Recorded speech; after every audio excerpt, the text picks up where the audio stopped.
Friday, week 4, day 5. So this is our last lesson on finding surface area. We've been finding surface area of prisms all week. Keep in mind, surface area is the area of the surface of our prism. And it's going to be always in square units. So before we go to today's lesson, I want you to take a minute to check your practice problems from yesterday. So pause the video if you need to check those answers. And welcome back. So we have some rectangular prisms here. We're going to find the surface area of these. So now we don't have the cubes, we don't have the net, we kind of have to do this on our own. So let's look at this one first. So let's do the front and the back first. So the front is going to be right here, and we know that the back is going to match it. So it has a base of 8 and a height of 2. So the front and the back both have areas of 8 square units. Okay, now let's look at the sides. We'll do those in pink. I'm using some pretty Easter colors because we just had Easter. So this has a base of 3. And what's the height of the side? It would be 2. And how do we know that? We know that because if this side is 2, this side matches it. So a 3 by 2, which is 6, and we have a left side and a right side. So we've got 2 6s.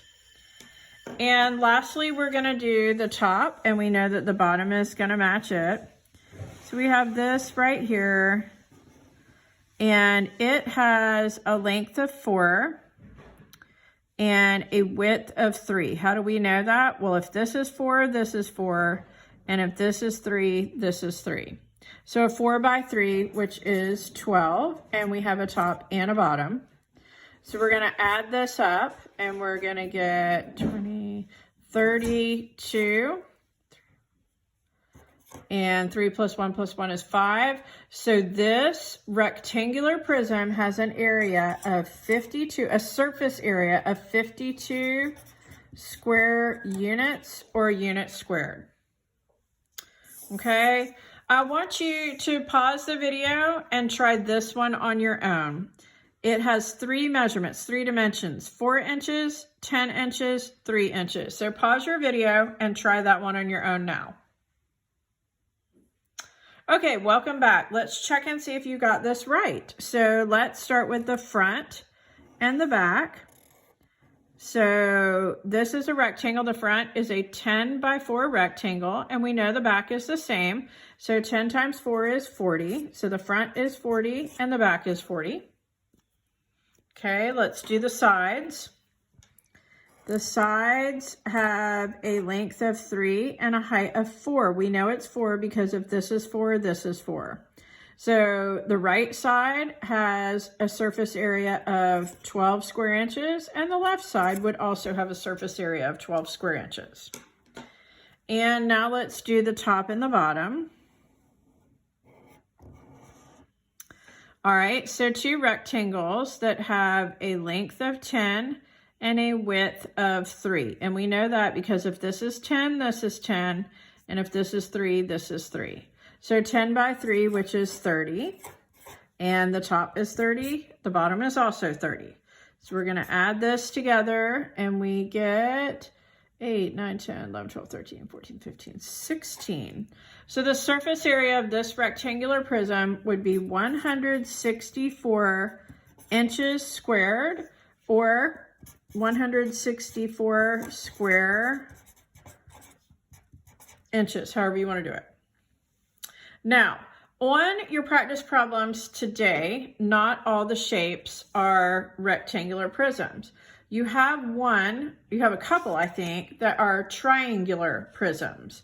So remember what a triangular prism looks like. We did this one earlier this week. So it has a bottom that it's sitting on. It's got its 2 triangle flaps that would come up like this, and then the 2 rectangle side pieces that would come up like this. So with a triangle prism, you would have the base, the 2 side pieces, which are all rectangles, and the 2 triangle pieces. So you're going to do that practice assignment, and it looks like this. and you're going to do that now. You're going to pause the video, and when you come back, you're going to check the answers. Okay, so you should have done this now. So pause your video and check your answers. Here they are.